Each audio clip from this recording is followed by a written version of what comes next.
Welcome to episode 4 of Casually Toxic Episode Podcast. 4? Yeah, this is episode 4. We're fucking rolling. Yeah, Dude, we've stuck with this for 2 months. That's longer than a lot of things. Yeah, I mean, this is longer than we've ever stuck with a single game in our whole lives.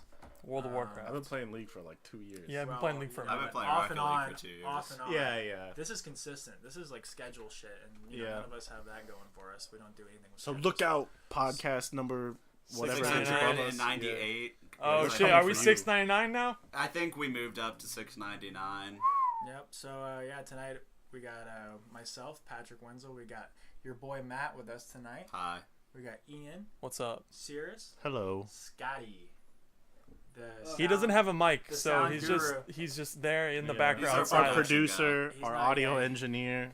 Wearing He's a the guy that nobody Reptar cares t-shirt. about. I love it. Yeah, nobody I really think you cares wore that about him. last time.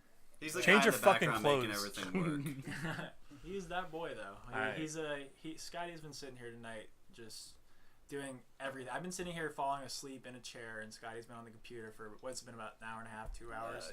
Yeah, it's just straight up an hour and a half of Scotty just figuring out all the sound issues that we have, which we will be pretended to correcting help. next week. That's all that I ever We're do. gonna actually, put some heart and soul into this, to put some money into some actual sound equipment, and it's gonna be a lot easier next week. Big things on the horizon. Big things folks. on the horizon for the squad. For Casually Toxic is taking about 10 steps forward in a week, and that's more than we've done this whole time. So It's fantastic.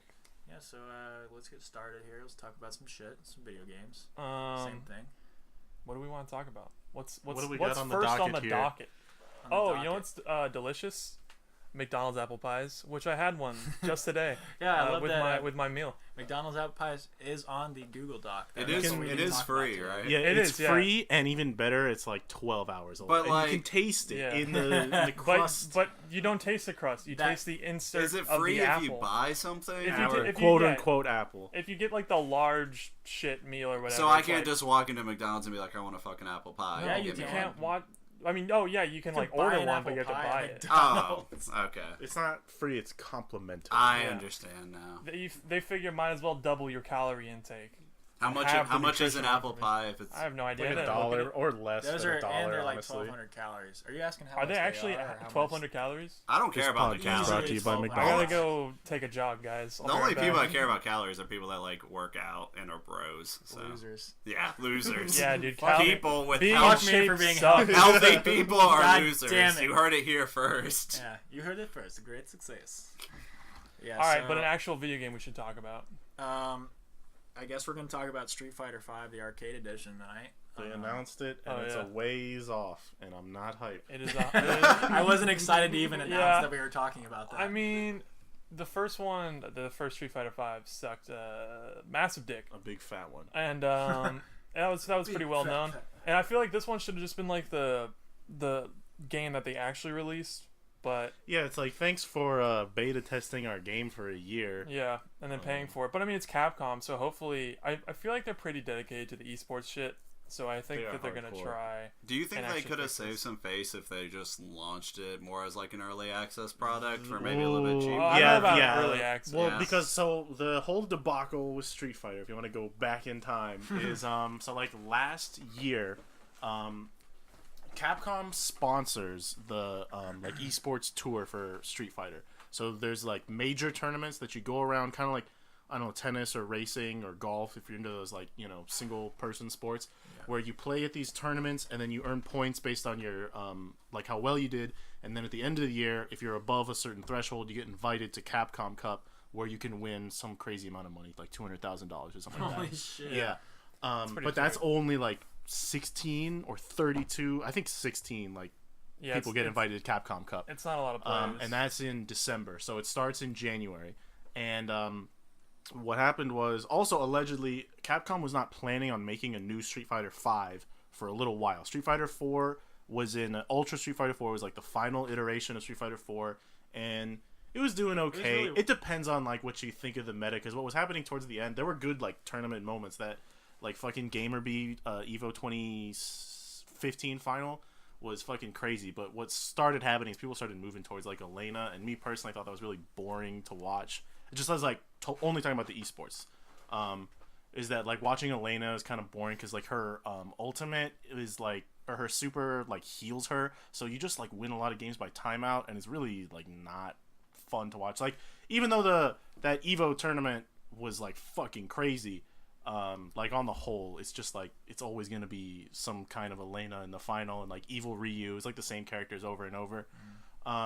So they weren't planning on putting out a new Street Fighter, and then Sony comes in and they're like, hey, we will pay you if you put Street Fighter on PlayStation. And I don't know, it wasn't exclusive to PlayStation, but they got like early access DLC or something like that. Yeah. And so yeah, they essentially rushed it out because they wanted the game to come out in time for the beginning of the Pro Tour, the first tournament that qualifies you for Capcom Cup.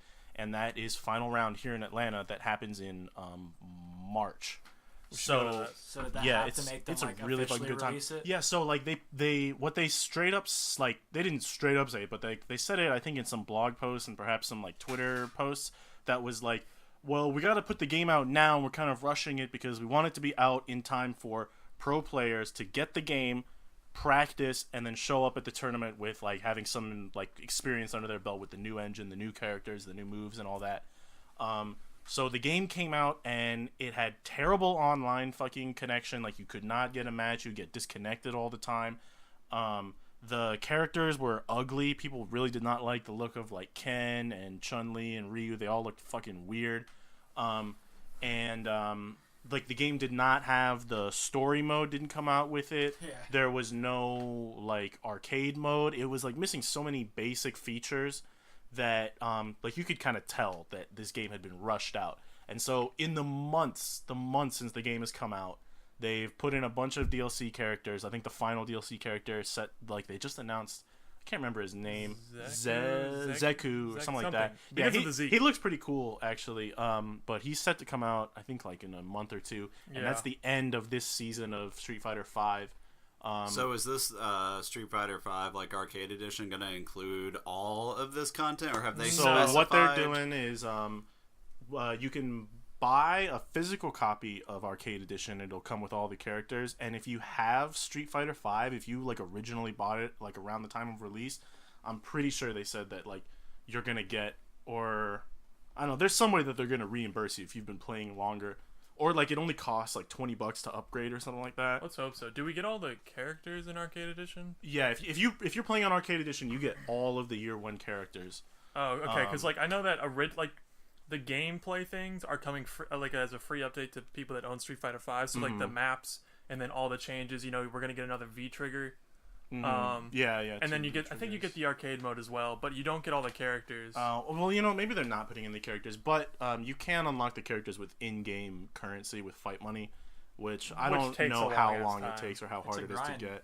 Yeah, I mean, well, the thing is, like, you get fight money just by like doing anything in the game. So if you don't think of it as a grind, if you're trying to play it like as, you know, competitively as a fighting game generally demands it to be played, you're just gonna pick like a couple characters, like max 2, 3, right?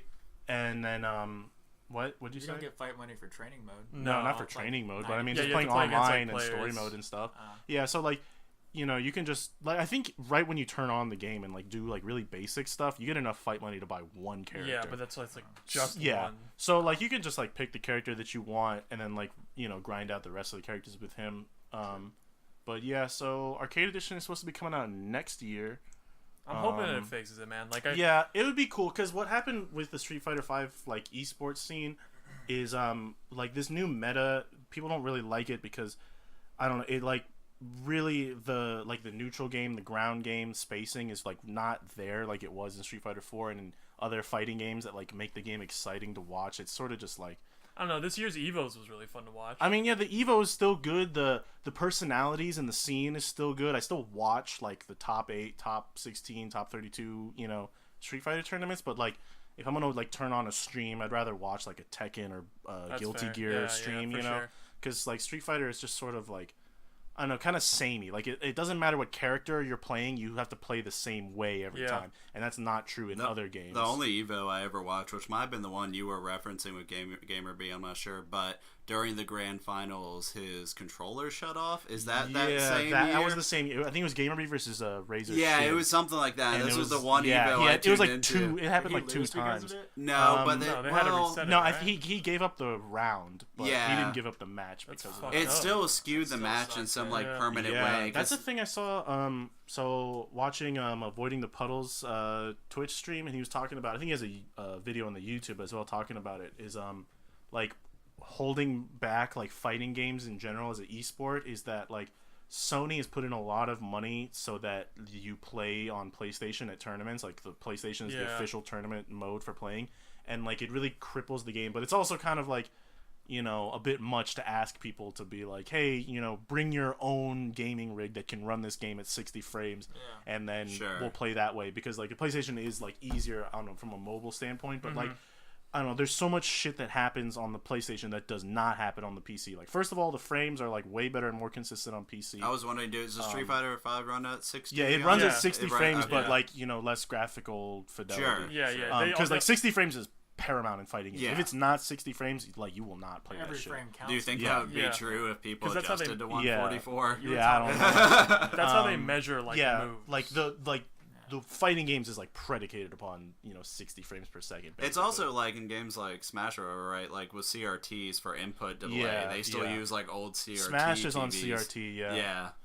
And it runs better there with less lag. Tekken's a great example for that though, because like I was I was watching a famous Tekken player named JDCR, and he was talking, like, they were asking why he doesn't play Heihachi in like online or like in tournaments, I should say. Because tournaments are played on PS4, and apparently Heihachi has some like really tight moves that you really need like precise inputs, and it's too hard on the PS4. Like there's too much like kind of like delay, and you can only really play them on PC, which I thought was really weird. That like you wouldn't just move it over to a PC. Yeah, well, don't they provide the consoles and things? Yes, Sony does, and that's the thing. That's the other thing he was talking about, is like so much more money would come into the scene if it was a PC game, because right now the sponsors for fighting game tournaments are usually like Sony, and then, you know, HyperX for the headphones, and the chair sponsors. But if it was PC, then you can have like Nvidia and Acer and Asus and like all these brands like putting money into the scene. And like, I don't know, it would just make it better as a whole, but it's hard to convince, you know, people that they need to switch over to PC. But monopolized. Hopefully, I mean, I don't see that anytime soon being changed. Yeah, that's just a pipe dream. It would be nice, but it probably won't happen if it does. I just hope this Street Fighter 5 shit fixes it, because like Street Fighter 5 to me, I think is the biggest like mainstream fighting game, other than like it could be. It's definitely the most recognizable. Yeah, right? that's what I mean. Yeah. And so like hopefully iconic. So hopefully people hear that it's like, this is a good one, and then everybody buys it. If the game comes out and it like feels good, the pro players will like make it fun to watch again, or more fun to watch. And that'll just, you know, compound on all the other things that if they just, I don't know, fix what's wrong with the game. Honestly, I enjoy Tekken's style a lot more. It seems like every character has this insanely, like you were saying. Tekken, to me, one thing I really like about it, the characters seem a lot more viable. All the characters seem a lot more... Like, you don't turn on Tekken and people are just like, don't play Jin. Like, don't play Yoshimitsu. No one says that, but like, you know, if you want to go on to like Street Fighter, there are characters who are just like, you'll never win if you play Zangief. Like, you'll never do anything. Yeah, the only thing that sucks about Tekken is really just that you can get, it seemed when I was watching some pro play, it was more of who can start their combo first, and then you do 2 of those and the game's over. But it's like that's pretty much it. You're looking at it from health bar. Yeah, you're not thinking like how do they start their combo? Because like I'm still learning. I know there's a shit ton of stuff that goes it's kind of the same shit. There's a simplified version of what you know. Really shooting back to episode number 2 of the Casually Toxic podcast, when we were talking about the Rainbow Six CS:GO thing. And there was a lot of skill removed from Rainbow Six, but you don't look at how like you get to the point where you can shoot somebody. Yeah. You don't see how you can open somebody up in Tekken and like do that. Well, there's also stuff that like I've learned like just in the time that since I started playing Tekken and like watching the game, that like you understand like, oh, that isn't a combo. Like halfway in, he like had to guess, you know, high, low, or if he was gonna like quick get up or roll or do like a get up attack or something, you know, and then they extend the combos. But if you don't know what to look for, you're just like, oh, he just beat the shit out of him and did like crazy combo. But it's like, no, he had to like get the combo extender twice, to do that level of damage. Yeah, there's definitely a lot more depth. You just understand more the more you play, and it makes the watching it more impressive. It's almost like BDO. If you see somebody do a combo in that game, they're just spamming shit, blow me up, and it's like you don't know all the stuff that goes Hopefully into we can cut through the Street Fighter V like developer bullshit with like the drama of the game and whatever. They switched up their I don't know what you want to call it, like director, producer, community outreach people. All these guys who were like former FGC personalities have like been moved, and other people are in charge. But hopefully, I don't know, man. I know another like shitty thing happened with like the WoW Elysium server, right? With there was like a falling out with like some developers or something. Yeah, so this has been kind of a long thing, and the briefest recap that is possible. Vanilla private server by the name of Nostarius launched probably roughly 2 years ago. Don't quote me on that exact date, but I think it was roughly about 2 years ago. They ran with no issues for a few months. I think in total it was probably 7 or 8 months. Once again, just guessing based on my memory of this. Blizzard sent them a cease and desist. They shut down. They could have fought People it. got really upset. It was a big deal when they first got that cease and desist letter. Sure. I remember that. It was a big They shut themselves down. They decided to shut down when they got the letter. Because the cease and desist is like, if you continue, then we will sue. It's they not we are suing you. But they also taken it to like a longer. According to what length. I've read about this happening in general with private servers, all the private servers get it and throw it in the trash. Yeah, that's the thing. Well, like a C&D letter is like a lot of times, especially with this like small time stuff. You want to talk about the guys who are running the Nostarius server? Sure. Where like they like a big company or somebody with a lot of money who can afford lawyers will like just scare you by sending you a C&D letter, and if you actually went to like litigate that, you don't know what the outcome would be. Part of it was that they got scared of it, but the other part of it, which came to light in the following weeks after that, was they wanted to open a dialogue with Blizzard, and this ultimately led to them actually being flown out to California to meet with Blizzard, and they discussed private servers, and they made an argument for it for official legacy servers, which they supposedly got somewhere, but we still haven't seen anything. Anyway, fast forward a few months later after they shut down, they saw that Blizzard wasn't doing anything about their negotiations and their meeting. So they slipped their entire core, which is their database, all the servers, everything over to Elysium, which was another private server that just launched. So it's been Elysium for about the past 8 months, something like that, since they originally launched. That's pretty long for like a private server. Yeah, and like the population, just so for a little bit more explanation, it's WoW as it was in about 2005. It was without any expansions, right? Just without any expansions, just vanilla World of Warcraft. With the level cap is like 60. The level cap is 60. You have 4 races on both sides. It's just how it was then, and there's a lot of argument around the legality of it. And I mean, it is illegal, but it's also preserving game history is another argument on the other side of it, because there's no way for people to be able to access this. Yeah, but that's like part of buying a living game like that, though. Like World of Warcraft is the fact that like they're gonna release new expansions and they're gonna update it, and it's just part of how it is. It's going to change, but with a game like this where people were so passionate. Yeah. And just be clear, I'm not taking a hard stance on either side. It is gray territory to me, honestly. But in my mind, I do perhaps lean a little bit towards like it is preserving something that was a real important part of like 7 million people's childhoods. Yeah, like I agree. Like, and on the level that, or you have all these people that love the older game. They all want to play it really, really bad, and they're all falling out of the newer retail version because they just don't. It lacks the depth of the old game and the little things that really counted back in the day, and with all these quality of life improvements. And in reality, Blizzard's really just losing players that wouldn't play anyway when they could pull what Jagex did with RuneScape, and they have their own paid for old school RuneScape servers, and they're so popular. More so, all the top streamers on Twitch for RuneScape and are old school. That isn't just true for RuneScape either. EverQuest has legacy servers. Yeah. But are we sure that they're gonna pull players that wouldn't play anyways? Because that's like you're splitting up the player base of like World of Warcraft, right? And if like their main selling point is Legion right now, I don't think it's. I mean, you might get like more people, right? Like you might get like more people that maybe like sub to it for a month, but I don't know if it's worth it in the long haul, because a lot of it's like you played it when you were a kid, when you had a ton of free time, and you're looking at it now from like rose tinted glasses, and there's like, granted, there's going to be some people that go back to classic WoW and they are, this is exactly what I wanted kind of people, you know what I'm saying? But I'm saying like the vast majority that go, you know what I really loved was BC or whatever, and like they go back to it now, and you know, people that played in BC are like grown up now and have jobs and like a family or whatever. You're not going to have like anywhere near the amount of time to even like have any sort of fun in that game other than just like leveling up for 2 years. So there's two sides to that. Some things are rose tinted goggles. For sure. As someone, I've played on Astarius for quite a while, just off and on. I have a level 60, a level 50.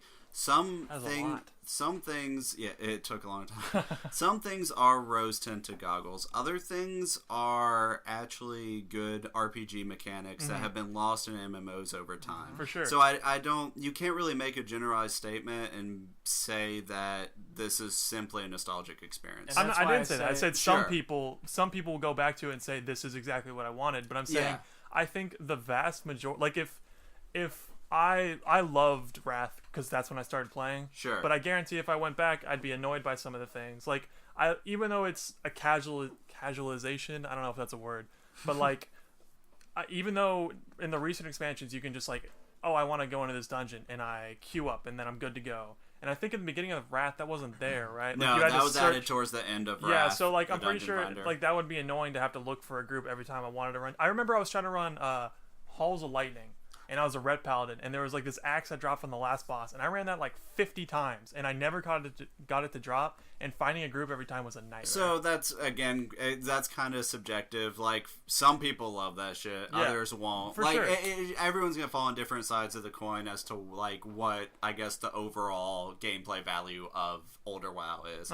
But like the bottom line is the actual population on Elysium, the total number of people that play it, I couldn't guess would be more than 100,000, and of those people, who knows how many of them would actually be playing? You think there's 100,000 players playing Elysium? Do you have to pay to play on no, private server? Absolutely, it is free. I don't think there's 100,000 players. Not concurrently, but in terms of like how many players log in, maybe once a week or something. Didn't you like say that? there was like 6,000 players online at one point, Pat? No, between all I'd servers, say it's about 20,000. Between all three servers, 10,000. Between all three servers, it's about 10,000 concurrent. I mean, I don't know if that's like, I don't know what the cost it takes to like create a private server for like Blizzard. Oh, okay. So I don't know, because like, you know, with the drama, some of it, I guess we're kind of leaping ahead a little bit here, but it was like they were saying the reason that they were like some of the devs were selling gold, right, was because they couldn't afford to run the servers. So that's that. Yeah, let's take it back. Just explain. Let's explain the drama before we get into that. So that part literally just happened today, but basically. About 5 days ago, something like that. Very recent development this week. It was uncovered that two devs in particular were kind of doing some shady shit where they were selling gold, and then they were also boosting characters to 60 to sell on character trading sites.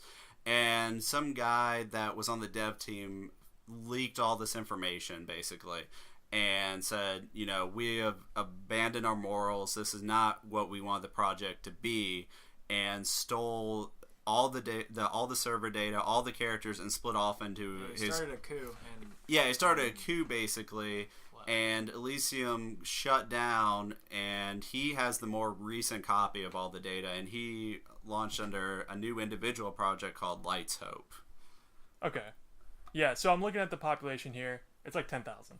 Yeah. Sure, but that's like at one time. But I mean, like that's the average because it spikes up to 12.5 and then it like drops down to like 0. But when you're looking at concurrent players, like you got to think that you know some people are going to log on for 2 hours at a time. There's different time zones. Like some people only log in to raid once a week. Like what you count as like an active player and not active is kind of vague. I would personally guess that there's 100,000 people that play. That is so many people. That log in like once a week. That's not true. I don't think that's not original Nostarius had 1.2 million unique accounts. That was a gigantic one. Elysium is like it's the same thing. It's the same I know, but thing. it's not. It doesn't have the same like. It had the same numbers as original Nostarius, and they had 1.2 million unique accounts. They had 10,000 players logged on and over 1.2 million. But that could just be people like making accounts. Like that doesn't mean like players. But you have to think about concurrent players. Like I think we talked about this with another. That matters, right? I think like the peak players is like a better barometer of how many people you have playing. Sure, but and it doesn't give you any. That doesn't give you any glimpse of the total active players.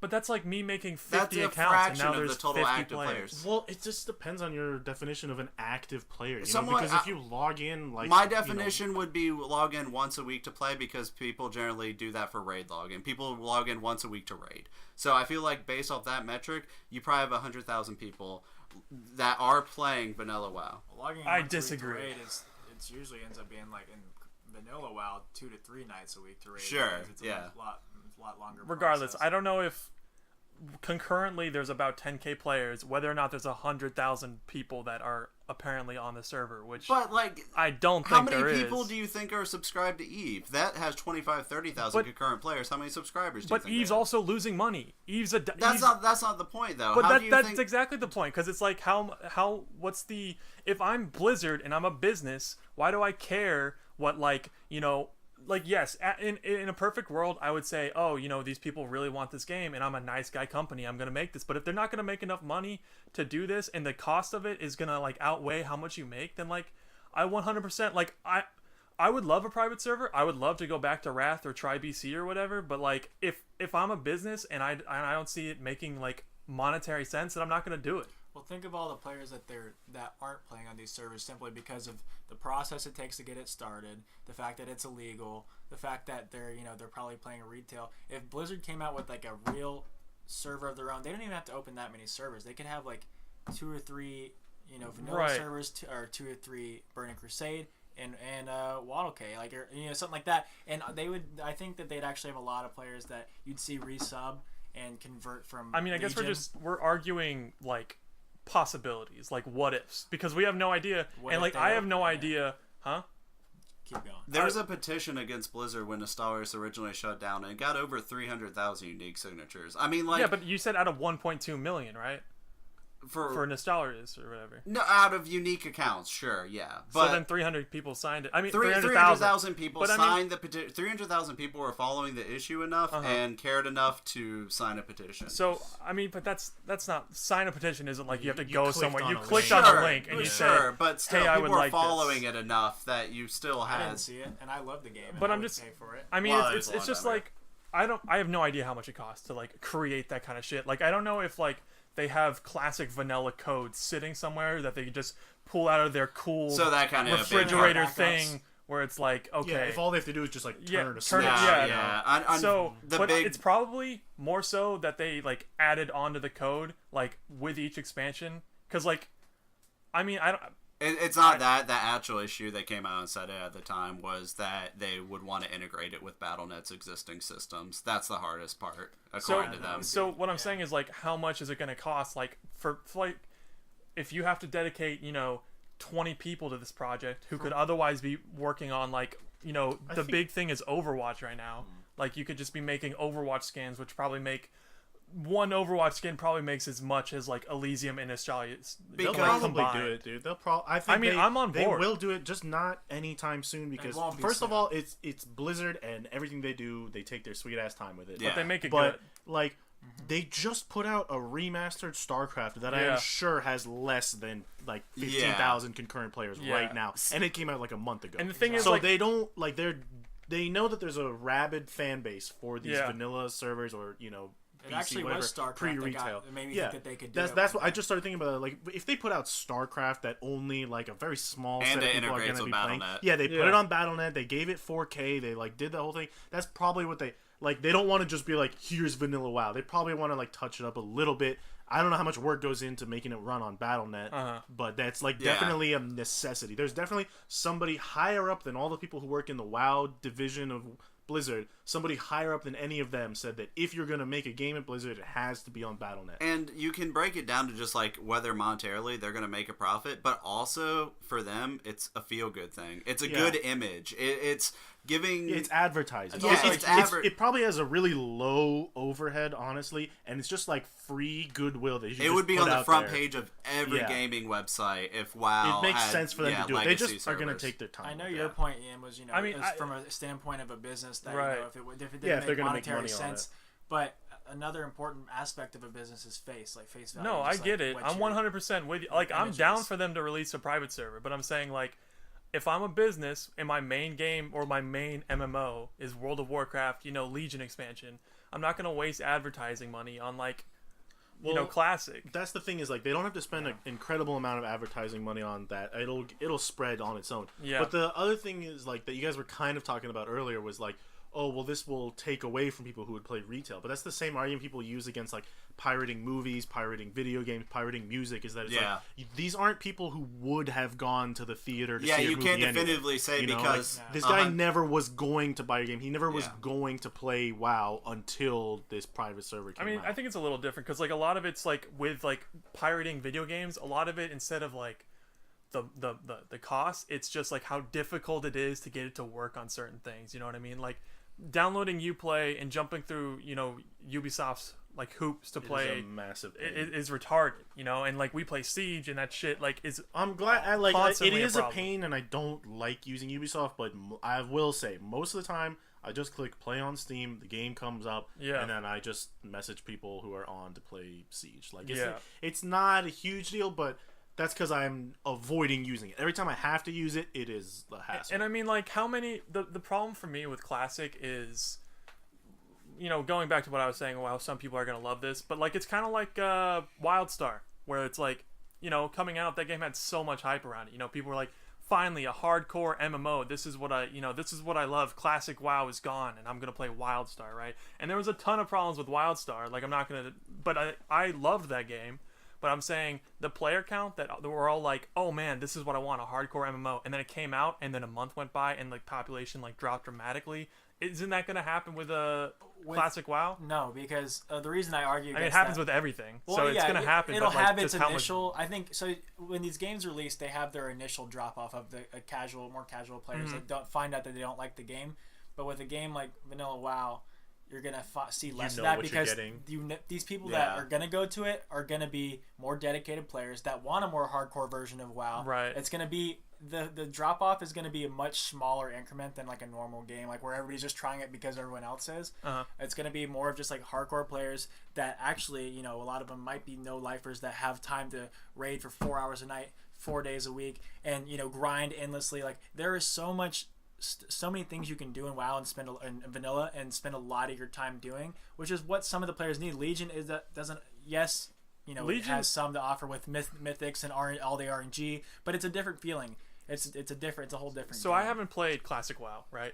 But how hard is the game comparatively? Like, what when you're talking difficulty in Classic WoW, are you talking about like rating or like bullshit? Like, I wouldn't say rating has any more difficulty. So are you saying Mythics like are I have to actually harder? And so what's harder is I have to put in 20 more hours to get the same thing? It's not just time, it's also just like world content. Like in modern WoW and most modern MMOs right now, you just fucking steamroll through everything. Like one hit. Some people. Have you played?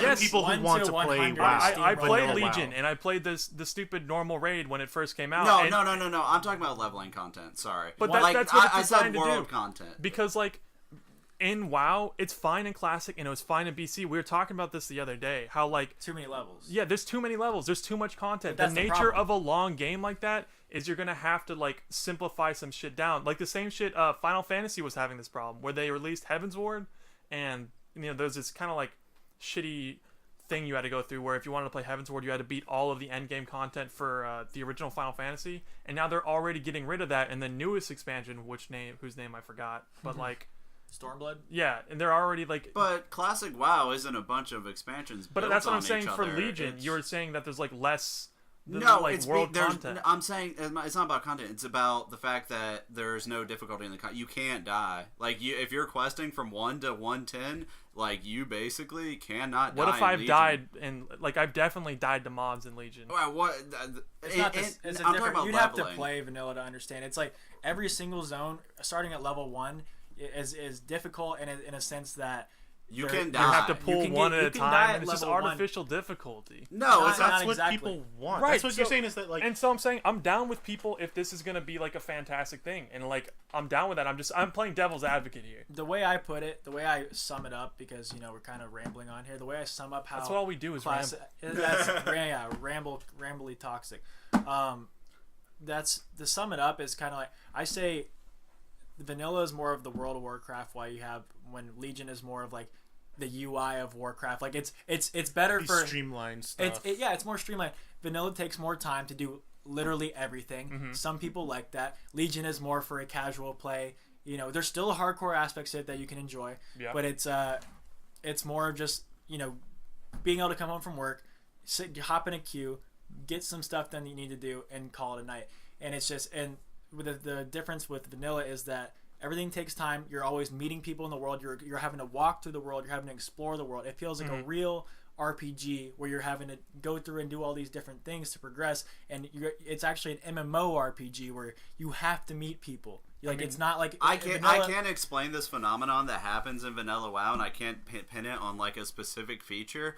But even in 2017, people organically talk to each other in the world. That's what and I don't know what actually like causes that. I can't pin it personally, but you'll just be running through the world and someone will probably end up talking to you, and it's fucking weird. I had a story today. The private like Discord server, private whatever server, because like back then all they had was like TeamSpeak, and you had to pay for that shit. Yeah. So it's just like everybody used. It was like that back in like I remember Halo 2. Everyone had their fucking comms on, and everyone was talking about tactical and shit. And then parties came out, and then you only talk to your friends. You don't talk to these fucking strangers. Even with Discord out today, it's still the game itself. In Halo 2. Oh my god. The game itself still invokes that kind of like community. Like even with Discord and everything out today, I still have people that come up and talk to me and Scotty today had a guy that he met that's teaching him all these cool secrets about vanilla that he doesn't know, and he's just taking him under his wing. That shit does not happen in newer versions of WoW. I think that's just because it's classic WoW. It's a small dedicated community. But that's what people want. That's a beautiful thing. But that's fine. But you're saying like there's more people on this one server than there is on any server, even with like cross server shit and Legion. Because they break up the fucking servers. Yeah, but I'm just saying there's more people in this community than on a single server community in modern WoW. Yeah, that's still significant. Yeah, but I mean like because there's like 4 servers, and like the main one's Elysium. I mean the fact is like that's basically saying like you have 8,000 people on one server in modern WoW and like Legion on the continent. It could never even get close to supporting 8,000 players in that area at once. I mean, like if anything, you have more people that you're coming into interaction with in classic WoW than modern WoW. So like using the argument that it's a small community is just not. I'm not saying it's I'm not saying it's a small community. Well, I mean, it is a small community. I guess I am saying that, but I'm saying like. I think the whole, let me take you under my wing and tell you all this shit just comes into the, like, it comes with it being a private server where I can't just go, League of Legends, and then it brings me to the League of Legends download page, and I click on a big button, and then I download it, and I'm in, right? I'm into League of Legends. You have to, like, do shit. You have to look it up. You have to, like... Yeah, you have to jump through hoops to download and shit. That's why we want the private, the official server. So what I'm saying is like that's why I'm thinking it's a fucking like what you're talking about with like bring it under your wing. Like I think because it's like it's a small dedicated community and they want it to grow, which is fine. But I think that's part of the reason why you're getting this organic talking shit that you're well, the saying. elements that have been lost in the newer games are the reasons that people argue this. I don't think it's true that MMORPGs, the whole breed of it is dying, and it's because of the lack of community, the lack of depth, the lack of people think that they want all these things handed to them. They think that they want everything quick, but at the end of the day, it takes away from the overall longevity of the game. How long have we actually stayed with WoW, retail WoW, since it started progressing this direction? And I know you're gonna say it's because it was our first time playing back in the day, and we're older now. But I'm after playing vanilla. I'm curious to see how long I stick with it because I have 2 or 3 days played, and I'm only level 26 out of level 60. So I might have missed it, but what is happening right now with this private server? Is it shut down? Are they okay? Yeah, let's are swing they it back to where we started. At risk of shutting down, like in the near future? What's going on with? Are you guys still playing it right now? Like, what's his name? I guess names are kind of irrelevant. So Elysium basically just had a coup by this guy named White Kidney, like I was saying earlier. He relaunched the server under Lights Hope, all with the same character information, and then original Elysium still has the corrupt devs, and supposedly they're launching. So now you're going to have... So there are 2 private servers right now. But what you're actually going to end up with is 2 Elysium... There's 3 servers originally. With the same character data. Same character. So you're going to have 2 Elysiums, 2 Anathemas, and 2 Darishires, which are the names, basically. The Elysium database is a month old, so they're gonna roll back a month. The original devs. He's gonna lose a month of progress. Yeah, that's crazy. And then Lights Hope is the guy that ran off with the most recent stuff, and he has his own Elysium. And this is the guy who claims that he is not corrupt and selling gold. Which is kind of the argument going on right now. Is people are like, well, who's more corrupt in this situation? This guy just uprooted an entire company without consulting, to the people that own the company practically, and stole a whole thing away from an entire community in order to be a kind of a white knight and better he thinks was going to better the community. And when in reality the money that these people stole, Shinna and Kragi, they stole a substantial amount of money, and it was something like 2,000 as someone who euro does not or something. play WoW or MMOs, you said they were selling gold to people on the private server? They were selling on the gold. Retail? They were spawning gold because they're okay. So they're just spawning gold. It wasn't like and gold that selling was it. earned. Yeah. Okay, so they were making gold out of nothing. They were and selling it for money. And then the characters, they just like artificially boosted them to 60 and gave sold them full gear and sold them. And I actually saw a comment on Reddit the other day. This guy was like, they were talking about that because this is kind of new news to everyone. And this guy was like, oh shit, like I fought that guy. It was a specific character they were talking about. He's like, I fought that guy on the other day, and he was just destroying everyone. And it was horrible. Like it shows that that stuff actually impacts the game. It's like it doesn't make you mad if you get shit on by somebody who actually worked for all their stuff. But when you get dunked by some guy that's just like just snapped it and he got it, doesn't even probably know how to play his character, but he's dunking you because he has amazing gear. It sucks, and it kind of draws away from the whole allure of the game in the first place, that it was so hardcore and everybody had to work for it, because now you have whales in a game like that. It doesn't. And just to clarify, they were selling the golden characters to gold seller and character seller companies that were operating off the servers. It's not like they were selling it to players behind the scenes. They were selling it to the companies that would then flip it. So they sold it for a discount to these sites, who then sold it again. Yeah. So kind of in conclusion, is the whole thing right now is we don't know which server is actually going to succeed, if either. It seems more likely that Lights Hope, the White Kidney server, is going to be more successful because, first of all, he took quote unquote 80% of the developers and team with him. He also has I think it's an hour delayed backup, so everybody gets to keep all their data. So I don't really know who is actually going to go and play on Elysium, with devs that most people think are corrupt because they're stealing, and they're going to lose a month of progress. So most likely people are going to go with this Lights Hope thing, and that's really all there is to it, though. I mean, it's just some corrupt people and some private server drama that nobody probably really cares about, but it's a good laugh. Interesting. It's interesting, someone who didn't and play or anything. Yeah, it's a little interesting story, and it just kind of, that's pretty much all there is to it, though. Just yeah. Okay, so moving on to Middle Earth: Shadow of War, or the worst acronym. Shadow of War Middle Earth. This is the worst acronym ever. Tomato.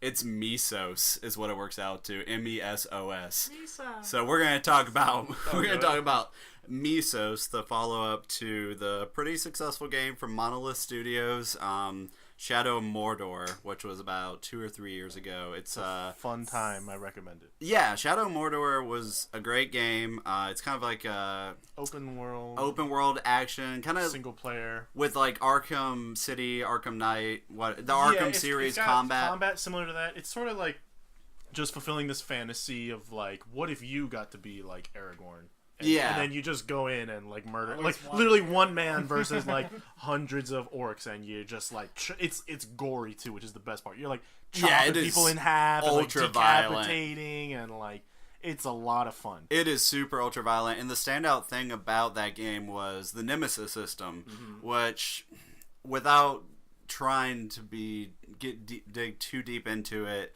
it's kind of like this hierarchy of orcs that control a region or whatever. Yeah. And you can basically do a lot of things with this system, such as taking over an orc and putting your own orc in this kind of hierarchy to take over. It's a lot of like... The big deal is that the orcs remember you. Yeah. So if you lose, then they get a power-up, and then they'll remember you. They'll say some cheeky shit next time you meet them, where he was like, oh, had a fun time on Karagor or whatever. And if you continually lose to these orcs, like happened to me the first time I was playing, where I died to the same orc like 2 or 3 times, and then what happens is it tells you where he is. So when you're pissed off, you're just like, I'll go into this region I haven't explored, and I'm like not strong enough because I gotta kill this motherfucker, and then you just power him up some more, and you can't fight him until the end of the game when you have more shit. Yeah, and like they'll actually have visual changes too. So if you chop off their head, and they'll come back with like a mask over their head, which makes no sense, but sure, within video game context, whatever. But Shadow of War just came out like 4 or 5 days ago. And it's kind of supposed to be this kind of grand expansion on the Nemesis system and other aspects. They responded to some other complaints about the game, like lack of a story. I don't know how you felt about Shadow of Mordor's story. I thought it was kind of lackluster. I mean, like, it was cool, I guess, but it's cool just because I like Lord of the Rings. And if you're not crazy into Lord of the Rings, then you're gonna be like, oh, sick Celebrimbor and the history of the rings, and, you know, like, oh, there's Gollum, and, oh, I know that, you know, in the story, after this game ends, then he goes to, you know, wherever and finds the ring. Are you a Lord of the Rings nerd? I mean, I haven't read the Silmarillion. I'm not like Stephen Colbert level, but I dabble. This is the part where I'm going to lower my head, which you listeners can't hear or see, and say that I've read the Silmarillion probably like 2 or 3 times. But 2 or 3 times? Yeah, I'm really into Lord of the Rings.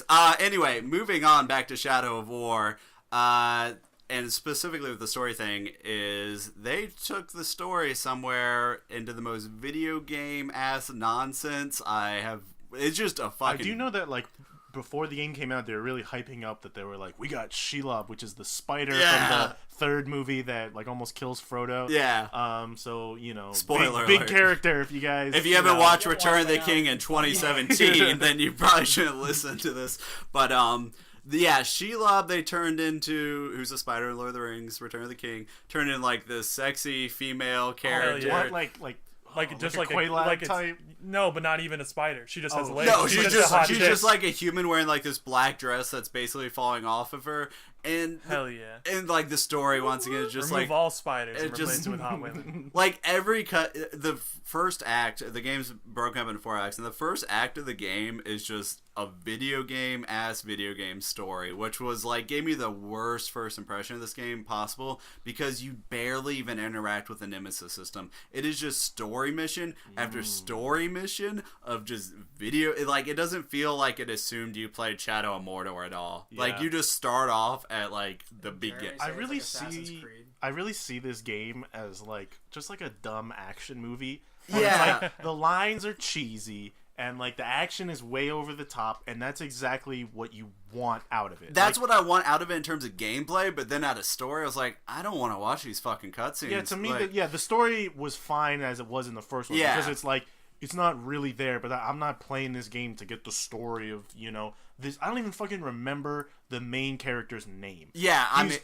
he's just like a Jim. White dude with like shoulder length hair. He literally looks like every other dude in Lord of the Rings. Page 258 of the Silmarillion references Talion. So, he's a real character. Yeah, no, he's not. I'm just making shit up. The wraith that inhabits him. Though, because Celebrimbor is a real character. Yeah, Celebrimbor is a real character. Shelob's a real character. She doesn't turn into a sexy woman, but it's a video game. Silmarillion sucks then, dude. So Stephen Colbert's coming for you. I was playing Shadow of War, and like, yeah, Act 1 is just like the worst possible introduction to this game I could have ever imagined. It just doesn't play to any of its strengths.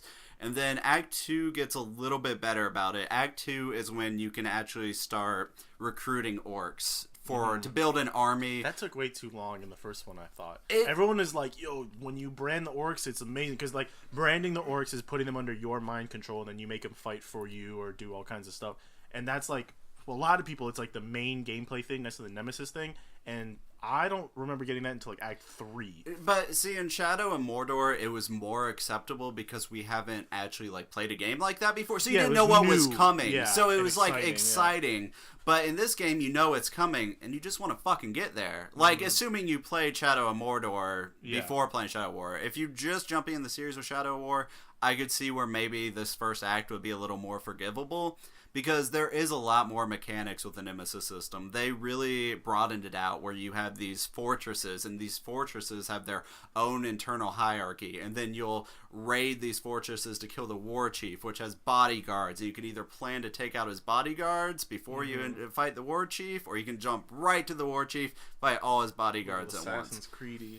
Yeah, so, like, generally speaking about Shadow War, based on my impression so far, is it's worth trying, but just go in with maybe lower expectations. Like, don't go in there expecting it to blow you away at the level of Shadow Mordor. Like, it's an action movie. It's like, you gotta know what you're going to get. Like, this shit is not gonna win any Oscars, but, you know, it's a fun time. Yeah.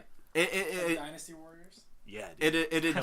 It adheres to the design decisions of Shadow of Mordor, but now it's 2017. So it's just more of the same shit, but it's a little less impressive because it's been 3 years. Yeah, it's like, you know, you've already seen it. Yeah, and then a little more. Yeah, the other controversy about this game is loot boxes specifically. It's been kind of blown up everywhere to be like, yes, it's horribly offensive to put loot boxes in a single-player game. I think most people can agree on that. Like, it's very exploitative. Scummy. Yeah, it's scummy, and it feels like they added them kind of after they designed the game, because you see that in a lot of games these days.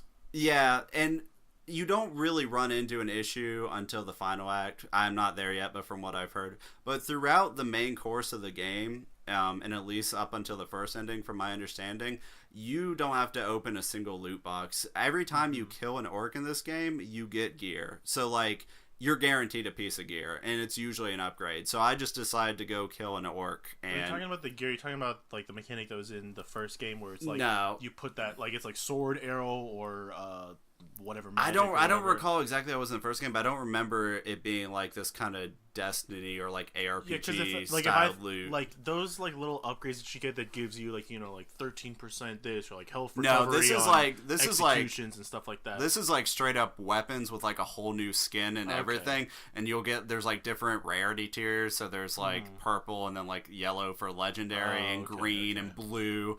So there's just straight up like a Diablo style kind of loot system in this game, and it does feel kind of randomized. And you can open these loot boxes. They're silver boxes, which you can buy with in-game currency called Mirian. And then and then there's the gold boxes, which you spend real money on. But once again, every time you go and kill an orc, like if you just don't buy loot boxes at all, you're gonna get drops, and the game isn't so overwhelmingly hard that you're ever going to get your ass kicked because you That's the point I was trying to make when I was talking about like those upgrades that were in the first one, where like it was cool when I threw them on there, but really it was up to me to just like, you know, kill these dudes. Like I didn't like the best things I got was just like health on kills, because like it just lets you like not have to strategically run away, but like it's not hard to just run away for a little while. Yeah, strategic retreat, because you're gonna go back in, but it's like, I'm about to get hammered by a shield dude, and I don't have like my shit off cooldown or whatever. Like, and like you have like gear, and say you get a weapon with like 45 attack power instead of 38. Like, you know how it plays. You're just like, what you're killing something one hit less on your normal combo, and you can't even and you're dancing between enemies, so it's not like you're counting hits. Like real good at the game, like you're doing like these 100-hit combos anyway. And like who cares if your weapon is 20 attack power and it takes like 2 less hits, and these giant, like, it doesn't, you don't feel like your character's actually like, unless there's like some crazy like meat shield opponents in the 4th act where it's like you need these weapons to kill them. Like, I don't foresee it being an issue. The biggest controversy comes in with like the final act of the game, and I think it's called, I don't want to say what it's called because it's spoiler related, but basically you need a bunch of like legendary orcs, and orcs drop from loot boxes, and you just need it speeds up the last game, the act 4 of the game. You either spend 20 something hours grinding it out to get to the true ending, or you buy loot boxes to help speed it along, is basically what it comes down to.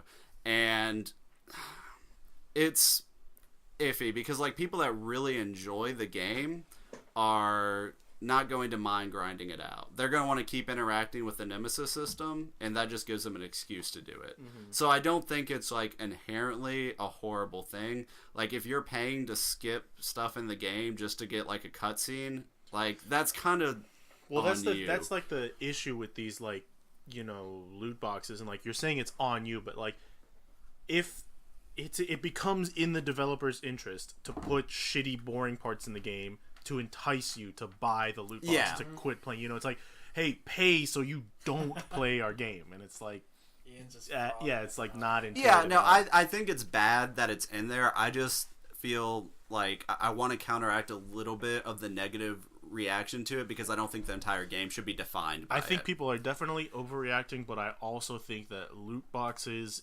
in like every game, even the game that does loot boxes the best, are totally scummy and irredeemable. Yeah. Especially a single player game where it's like there is a multiplayer aspect, I'm pretty sure, in Shadow of War. There is. It's some like Metal Gear Solid 5 but style like raiding mission bullshit. But like loot boxes in a single player game, and especially when like what Sirius was talking about, where it's a boring part of the game it's like mobile gaming. Yeah, it's like tactics. Yeah, it's like pay so that you can have your turn right now. Yeah, $5. It's dumb. And like having loot boxes in there that speed it up, because what I've heard, I haven't played it, what I've heard and what I've watched, it's just incredibly boring. It's not fun to play, and so having that constant enticing thing to what part of it isn't fun to play? Act 4. Oh, okay. Sure. Like the things you're doing in Act 4 isn't fun, isn't like, you know, super interesting, and maybe for the first little bit, but however many hours, and like you can just skip the whole thing to just like by buying a loot box. It's just really scummy. Yeah, I agree that it's scummy and that it shouldn't be a thing, but also I just don't want the entire like criticism of the game and the entire perception of it to be defined by it. Because there is a game there that it's shitty they tag something on at the end, but they still created a game that I think has its own merits without being viewed through the lens of loot boxes. I almost kind of want it to be defined by the fact that it has loot boxes in this app. Because it's like you need to like totally fucking blow this up over the loot boxes, because if you just let them get away with this, they're just gonna keep pushing it.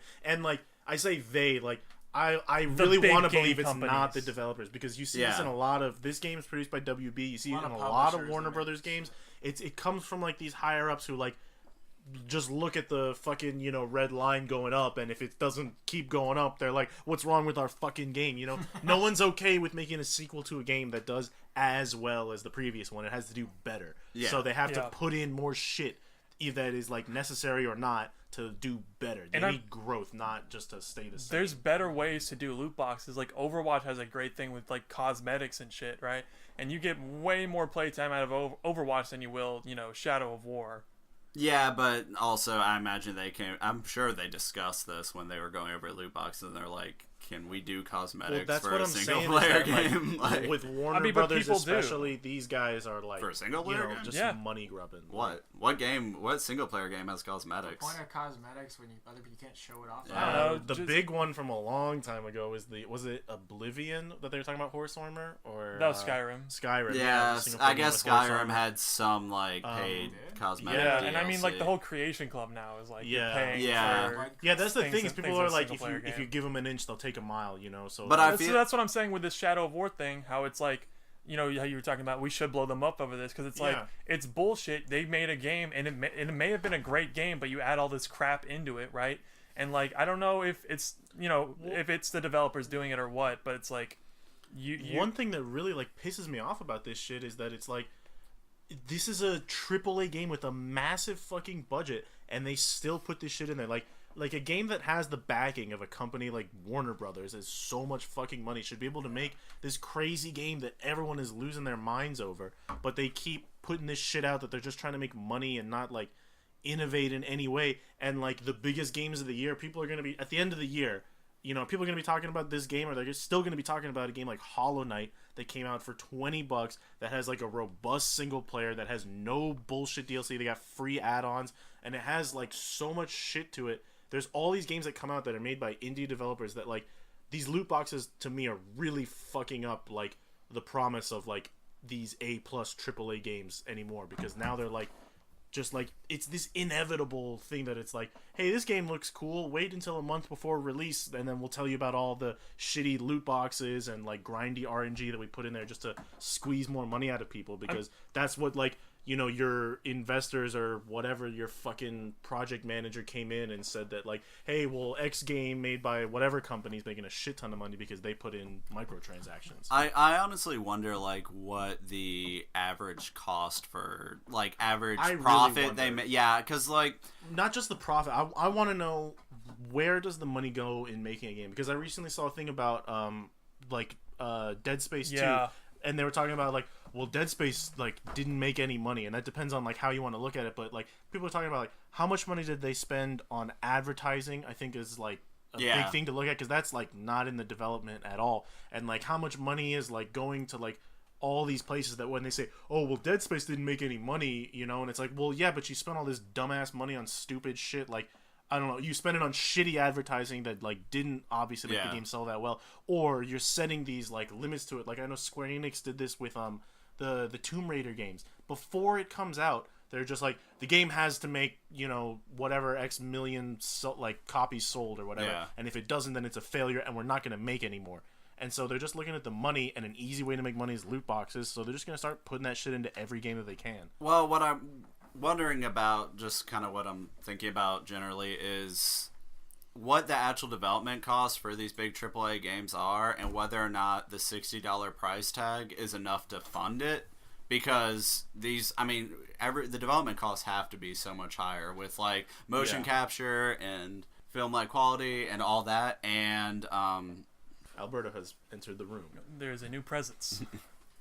Development costs have gone up, and I wonder if they would even have like theoretically talked about switching to like $80 or $100 price tag, and they just know people won't accept that, which is why we are seeing microtransactions. And it'd be really interesting to see some survey data on how much an average person would end up spending on a $60 game plus microtransactions versus just buying $100 just buying a $100 game. But it could be that they can't raise that $60 price tag because people just won't accept it. Yeah, but that's where it comes in, like where you have to do it correctly. You know, like you have to put in loot boxes, like, and not have it be scummy where it negatively affects the game if you don't. And just buy like in boxes. The situation of Shadow War, I just can't imagine a situation where people would spend money on cosmetic loot boxes for that game specifically. I'm not sure. I just don't know how. I mean, I'm off the top of my head. I'm spitballing. Me too. I can't solve the game industry problem right here on this podcast. Well, also an important part to remember that is that like with these loot boxes and just like RNG bullshit like that, they make the majority of their money off of whales. It's not that like everybody buys one cosmetic. It's that a select group of people buy hundreds, thousands of dollars worth of it. Float a company. You know. So that's that. That's what I think about loot boxes. Yeah, and fuck you if you like them. I'm coming for you. We did a great job today conquering loot boxes. We conquered shitty developers and people. We conquered shitty developers. We conquered. It's over. Solved Ian in particular conquered. Over. He conquered McDonald's apple pie. God, today. they're delicious. Yeah, he really. I mean, they're not great, but you know, it's fast food apple pie. It was horrifying to watch. It was really delicious. Went after it. I couldn't watch it. I turned away. Pretty successful stuff today, boys. I think that's going to about wrap it up for the day. And thanks for listening, everybody. If you want to see a little more, see some updates on what we're doing, follow us on Twitter at twitter.com/casuallytoxic. Thanks for listening. Pat, I got to stop you here, man. You're not bringing the energy, all right? I need that trademark Pat energy. You need to sell this podcast to the masses, all right? Hit them with the energy, Patrick. We're going to cut that part out right there. Just hit me with energy, Pat. Thanks for listening, everybody. We've had a great podcast today. We've conquered many things, and if you want to hear more from us, you want to see some updates, Why not go follow us at twitter.com/casuallytoxic, and thanks for listening. That was so much better. So much better. Fuck you. Sorry, Cut that shit out. There at the end.